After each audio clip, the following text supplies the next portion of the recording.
So hello guys, welcome back to my channel पॉलिट इन सफ़र में आप लोगों का स्वागत है। तो आज मैं लेकर आया हूं जीकप का न्यू अपडेट। और इस न्यू अपडेट में जीकप ने बताया है कि यह 3 डॉक्यूमेंट्स और लगेंगे आपके, जो नया डॉक्यूमेंट्स आपको बनवाना पड़ेगा। ये 3 डॉक्यूमेंट तो वो कहां कहां पर बनेगा इसके बारे में भी हम बात करेंगे, और कैसे बनेगा इसके बारे में भी बात करने वाले हैं। लेकिन अगर ये 3 डॉक्यूमेंट्स आप नहीं बनवाओगे तो आपको एडमिशन से वंचित कर दिया जाएगा, मतलब एडमिशन आपका नहीं होगा।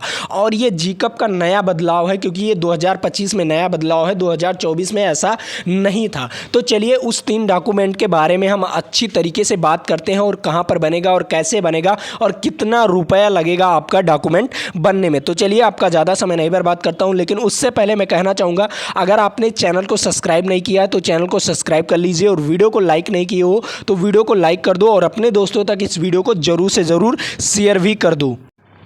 तो आइए यहाँ पर देखते हैं कौन कौन से नए नए डॉक्यूमेंट्स हैं। ठीक है, तो यहाँ पर देखो, पॉलिटेक्निक एडमिशन के लिए हमें नया डॉक्यूमेंट्स कौन कौन सा लगेगा।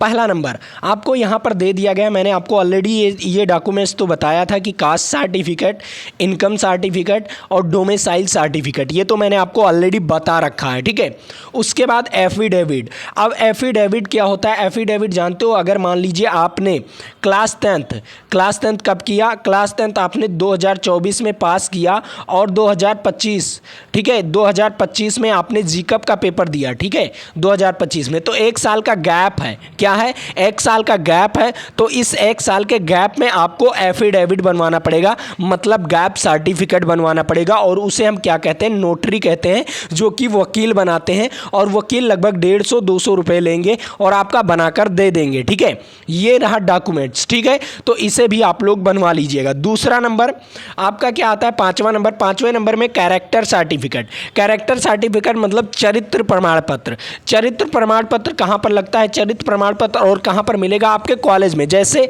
आपने जहाँ पर क्लास 10th किया होगा, ठीक है, जब आपने क्लास 10th किया तो वहीं पर आपको टीसी मिलेगा, ट्रांसफ़र सर्टिफिकेट, और आपको सीसी मिलेगा, मतलब कैरेक्टर सर्टिफिकेट। ये चीज़ आपको मिलेगा, वहीं पर मिलेगा कॉलेज में। तो अगर आपने नहीं बनवाया है तो इसे भी बनवा लीजिएगा, बहुत इंपॉर्टेंट डॉक्यूमेंट। अभी चलिए मैं आपको नीचे वो 3 डॉक्यूमेंट बताने वाला हूं कि जो आपको बनवाना ही बनवाना है फिलहाल। ठीक है, चलिए अब यहाँ पर देखो, मार्कशीट। अब मार्कशीट किसका किसका लगेगा? मान लीजिए बहुत सारे बच्चे क्लास 10th किए होते हैं। ठीक है, क्लास 10th किए होते हैं तो क्लास 10th का मार्कशीट लगा सकते हो। अब बहुत सारे बच्चे क्या किए होते हैं? बहुत सारे बच्चे क्लास 12 भी किए होते हैं, तो क्लास 10th प्लस क्लास 12 दोनों मार्कशीट लगा सकते हो। और इसके बाद क्लास 12 के बाद बहुत सारे बच्चे ITI भी कर लेते हैं। ठीक है, ITI भी कर लेते हैं। ठीक है, तो वो भी आप लोग लगा सकते हो। इसके बाद मान लीजिए क्लास 12 के बाद भी BSc भी कर लेते हैं, BSc।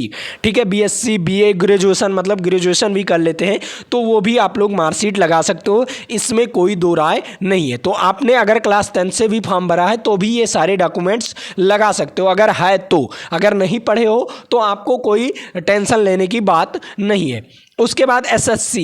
अब SSC मार्कशीट को ही हम क्या कहते हैं? 10th मार्कशीट कहते हैं। ठीक है, यहाँ पर देखो X का मतलब क्या है? X का मतलब ये क्या होता है? 10th होता है। ठीक है, ये रोमन नंबर में लिखा गया है, तो 10th की मार्कशीट, SSC को भी 10th की मार्कशीट कहीं कहीं SSC बोला जाता है, तो भटकिएगा मत, वहाँ पर 10th की मार्कशीट लगेगी। ठीक है, उसके बाद आपका ट्रांसफ़र सर्टिफिकेट TC मैंने आपको बताया ही था इस वीडियो में।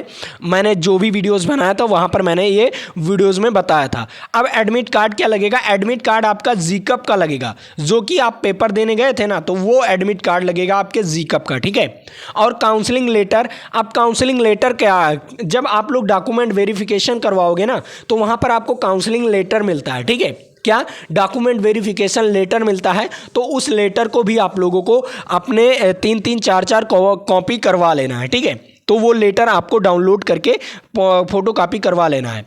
अब जैसे बहुत सारे बच्चे क्या होते हैं, बहुत सारे बच्चे होते हैं, जैसे वो क्या होते हैं, मतलब उनका विकलांग होते हैं, विकलांग सर्टिफिकेट लगाते हैं ना। जैसे बहुत सारी चीज़ें, उनके घरों में मिलिट्री वाले होते हैं, ठीक है, पॉलिटिशियंस होते हैं, तो उनका जो सर्टिफिकेट होता है उनका अलग से होता है, क्योंकि उनका एक सीट रिजर्व होती है।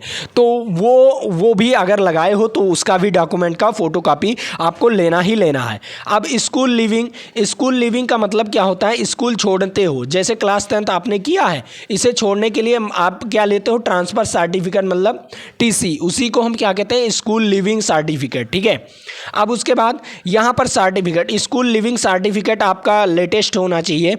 कौन कौन से, जैसे आय जात निवास आपका न्यू होना चाहिए। अब देखो यहाँ पर आधार कार्ड, अब आधार कार्ड है आपका, लेकिन इसमें डीओबी गलत है। ठीक है, बहुत सारे बच्चों का डीओबी गलत होता है। ठीक है, तो डीओबी गलत है तो आपका मार्कशीट लगेगा, वो भी क्लास 10th का मार्कशीट। ठीक है, और वो भी ओरिजिनल देखेंगे डीओबी। और अगर आपने क्या कहते हैं, आधार कार्ड अभी रिन्यू नहीं करवाए हो तो रिन्यू जाकर करवा लीजिए और अपना डीओबी चेंज करवा लीजिए। ठीक है, उसके बाद anti ragging affidavit. Anti ragging affidavit क्या होता है, ये आपको कॉलेज में मिलता है फॉर्म भरने को। ठीक है, आपको फॉर्म भरना है, एंटी रैगिंग का फॉर्म भरना, ना तो आप रैगिंग कर सकते हो और ना ही आपको कोई रैगिंग कर सकता है। इसके लिए आपको एंटी रैगिंग एफिडेविट फॉर्म भरना पड़ता है। ठीक है, उसके बाद आपका सर्टिफिकेट इंटरमीडिएट का, ठीक है, ड्राइंग एग्ज़ाम, ठीक है, जो होता है ना आपका इंटरमीडिएट का, जैसे क्लास 12th का मार्कशीट अगर है तो ठीक है, आप लगा सकते हो। ठीक है, उसके बाद EWS, ये जर्नल वाले बच्चों के लिए होता है, ये जर्नल वाले बच्चों के लिए होता है, ये EWS बच्चे बनवाए रहते हैं ना, तो इसको भी आप लोग लगा सकते हो। ठीक है, उसके बाद आपका आता है मेन डॉक्यूमेंट क्या होता है, जीकअप काउंसलिंग अलॉटमेंट रिजल्ट। ये कब मिलता है, ये आप जब 3250 जीकअप वेबसाइट पर जमा करोगे आपको कॉलेज मिलेगा, और 3250 जमा करके फ्रीज कर दोगे तो ये सीट अलॉटमेंट रिजल्ट डाउनलोड करने का मौका मिलेगा। ठीक है, जब कॉलेज को फ्रीज करोगे।